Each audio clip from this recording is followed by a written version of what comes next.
আমার প্রবাসী উড়োচিটি পরিবারের সকল বন্ধুরা আছেন কেমন সবাই। আশা করি আপনারা সবাই খুব খুব ভালো আছেন, সুস্থ আছেন। আসলে অনেকদিন ধরেই ভাবছিলাম আপনাদের সামনে একটা নিজের ভয়েসে বানানো ভিডিও নিয়ে আসব। বেশ কিছুদিন হলো নিজের ভয়েসে ভিডিও বানানোর সময় পাচ্ছি না। আজ ভাবলাম হাতে যখন একটু সময় আছে তো চলুন না আপনাদের সাথে একটু গপ্পই করা যাক। আশা করি আপনারা সকলেই অল্প বিস্তর খবরের চ্যানেলগুলো তো দেখেনি, আর আশা করি এটাও শুনেছেন যে সমস্ত ইউকে তথা ইউরোপ জুড়ে চলছে হিটওয়েভ, আর তাতেই মানুষের একেবারে নাজেহাল অবস্থা। ও হ্যাঁ, প্রসঙ্গ তো বলে দিই, আমরা আজকে যেখানে গিয়েছিলাম সেই জায়গাটার নাম হলো ন্যাচারাল হিস্ট্রি মিউজিয়াম। লন্ডনের এটা একটা অত্যন্ত আকর্ষণীয় জায়গা। তবে বাইরে দিয়ে যখন আমরা যাচ্ছিলাম তখন কিন্তু অতটাও কষ্ট হচ্ছিল না। যখন ভেতরে ঢুকেছি তখন মনে হচ্ছিল একেবারে শ্বাসটা বন্ধ হয়ে যাবে। তবে জায়গায় জায়গায় ফ্যানের ব্যবস্থা তো ছিলই, তার সাথে ফ্লোর এয়ার কন্ডিশনিংয়ের ব্যবস্থাও কিন্তু ছিল। তবে এখন প্রশ্ন হলো, আমরা অনেকেই কিন্তু গরম প্রধান দেশে ছোট থেকে বড় হয়েছি।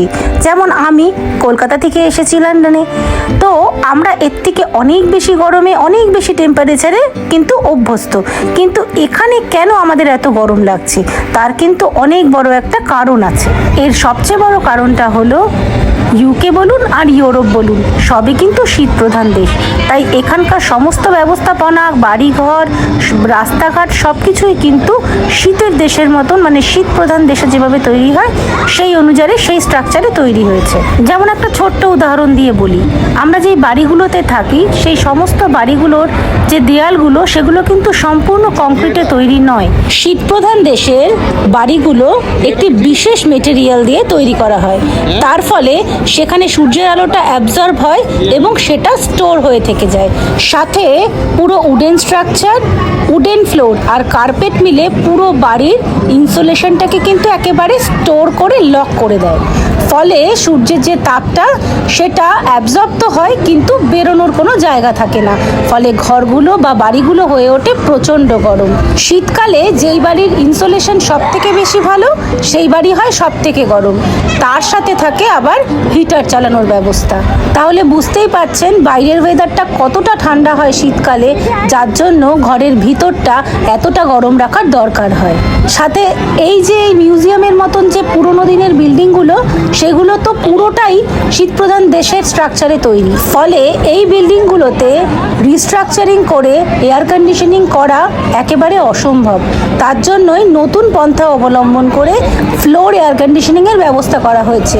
তার সাথে আমরা যেই বাড়িগুলোতে থাকি সেইগুলোতে এসি তো দূরহস্ত, ফ্যান লাগানোরও পর্যন্ত কোনো পয়েন্ট নেই, রয়েছে একটা করে লাইটের পয়েন্ট। তাহলে ভাবুন তো, হঠাৎ করে এরকমভাবে গরম পড়লে সিলিং ফ্যান ছাড়া বা অন্য কোনো উপায় ছাড়া থাকা কি সম্ভব বা সার্ভাইভ করা কি সম্ভব? তার সাথে ফ্যানের যে অপশন, সমস্ত ব্লেডগুলোই হয় প্লাস্টিকের, না তাতে আছে জোর, না পাওয়া যায় ভালো হাওয়া, তাতেই এত গলদঘর্ম অবস্থা। তার ওপরে আরও একটা প্রাপ্তি আছে, এই প্রচণ্ড দাবদাহের সাথে সই পাতিয়েছে শুষ্ক ওয়েদার। উফ, নাক চোখ মুখ একেবারে যেন জ্বলে যাচ্ছে। তবে এটার সাথে আরেকটা জিনিস কিন্তু ফ্যাক্টর করে, যেহেতু আমরা 9টা মাস পুরো প্রচণ্ড পরিমাণ ঠান্ডায় থাকি, তারপরে এত অসহ্য গরমটা আমাদের একটু সহ্যের বাইরেই হয়ে যায়। যাক, আর বেশি গরম গরম বলবো না, গরমের এই 2 মাস কষ্টে সৃষ্টি একটু চালিয়ে দিলেই হলো। প্রবাসের গরমের ইতিকথা আজ তবে এটুকুই থাক, বাকি কথা পরের ব্লগে হবে। ন্যাচারাল হিস্ট্রি মিউজিয়াম আমাদের দেখা হয়ে গেল, এখন আমরা বেরোচ্ছি। এদিকে এসো মা, তোমার কেমন লাগলো? ভীষণ ভালো, ভীষণ এক্সিলেন্ট লেগেছে। আজকে ওয়েদারটা বেশ ভালো, ভোরবেলার দিকে একটু বৃষ্টি হয়েছে। এই যে এনাদের দেখতে এসেছিলাম আমরা, শুধু এনাদের না অনেককেই দেখতে এসেছিলাম। এবার খিদে পেয়েছে, খেতে যাব। এখন খেতে যাচ্ছি, কোথায় যাব খেতে?